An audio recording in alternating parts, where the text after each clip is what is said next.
Indonesia, kata komunis sama tabunya dengan kata seks bagi golongan yang tak mampu mengusir jauh paparan Orde Baru. Komunis lebih sering dikaitkan dengan ateis yang benci Tuhan dan berperan serta dalam pembunuhan 7 pahlawan revolusi yang dibuang di lubang buaya. Komunis adalah satu bentuk ketakutan yang kerap terlontar dari penguasa. Label seperti apa yang diberi pemerintah Orde Baru untuk melawan pemberontak? Jawabannya melawan Pancasila dan komunis. Setiap ada perlawanan dari partai oposisi, pembelaan yang terlontar pastilah tak jauh dari kata-kata ini. Komunis bangkit kembali, padahal pada kenyataannya itu hanyalah narasi model dan model dari Orde Baru. Jangan lupa tekan tombol subscribe dan lonceng untuk mendapatkan notifikasi dari Epic Football.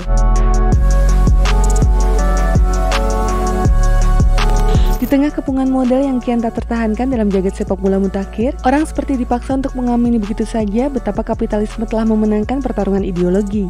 Dan dalam kemenangan itulah, sebagaimana yang dinobatkan Francis Fukuyama, kapitalisme diandaikan sebagai akhir sejarah karena setelah itu tak akan ada lagi kebaruan. Tapi dalam setiap aspek kehidupan selalu ada para pembangkang yang melampaui konformitas.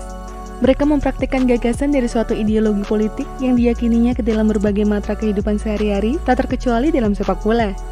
Kami merangkumkan pesepak bola yang bisa dianggap sebagai pribadi yang menentang konformitas dalam sepak bola modern. Merekalah yang bisa dianggap sebagai orang-orang kiri di lapangan hijau.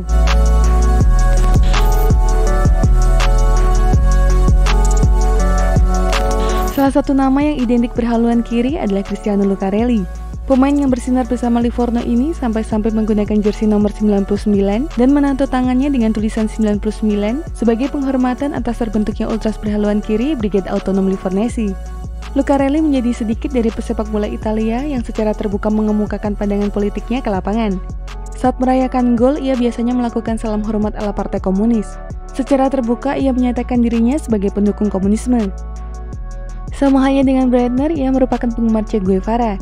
Wajah sang idola kerap terlihat dalam banner yang dibawa fans ataupun dalam kaos yang dikenakan. Di kota kelahirannya Livorno, Lucarelli berinisiatif untuk membentuk sebuah harian karena di kota berpenduduk 200.000 jiwa tersebut hanya ada satu koran yang beredar. Artinya akan adanya monopoli informasi bagi masyarakat Livorno. Koran tersebut diresmikan pada 9 September 2007.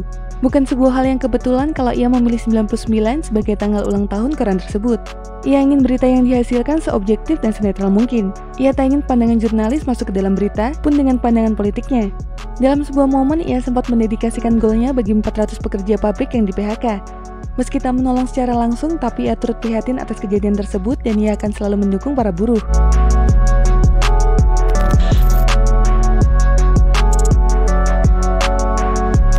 Paul Breitner lahir dalam pengaruh fasis yang kuat. Lahir di Kolbermoor, Jerman Barat pada 1951, Breitner tidak tumbuh dalam pandangan mayoritas. Perlahan ia mengagumi Che Guevara. Kematian Che Guevara memiliki dampak yang besar bagiku, kata Breitner. Hal tersebut merupakan babak terpenting dalam perkembangan hidupku. Memang di awal karirnya, Breitner terbilang berani. Bagaimana tidak, pada usia 18 tahun ia memilih bergabung dengan Bayern Munich ketimbang melanjutkan studinya di universitas. Breitner berposisi sebagai fullback kiri kebetulan. Ia memiliki kemampuan tackle yang kuat secara tendangan yang keras.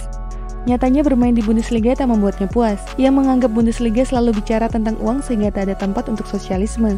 Ia sudah dididik untuk selalu bertanya kritis. Ia heran karena para pesepak bola selalu menuruti apa yang diperintahkan pelatih tanpa bertanya.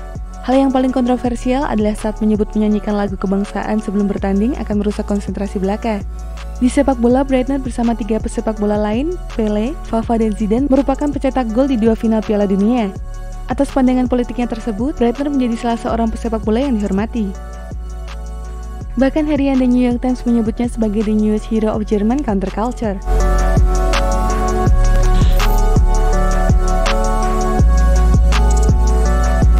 Menjadi wajar dengan kondisi kehidupan di Brasil, ada pesepak bola yang mau berpikir dan belajar. Ia adalah Socrates Brasileiro, Sampaio de Souza Vieira de Oliveira atau yang lebih dikenal dengan Socrates. Dengan statusnya sebagai pemain yang disegani pada masanya, ia memanfaatkannya dengan bersuara. Ia yang mengajarkan bagaimana pentingnya diskusi dan nilai-nilai demokrasi kala ia bermain di Corinthians pada musim 1978 hingga 1984. Kita lebih mengenalnya sebagai Corinthians Movement atau masa di mana pengelolaan klub dijalankan begitu demokratis. Salah satu dampaknya adalah kepedulian para pemain terhadap isu-isu di luar sepak bola.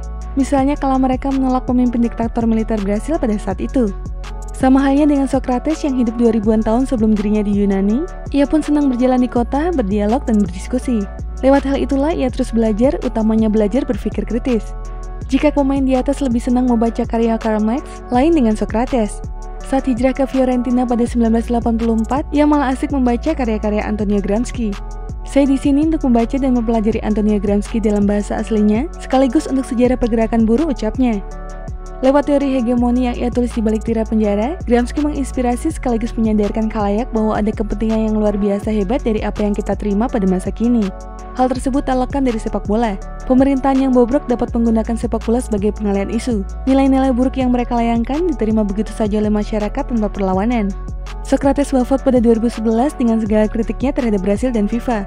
Meski telah tiada, wajahnya akan selalu tertempel di kaos-kaos, spanduk, dan selebaran kaum pergerakan. Dan itulah informasi mengenai dunia sepak bola dari Epic Football. Jangan lupa untuk like, share, dan subscribe.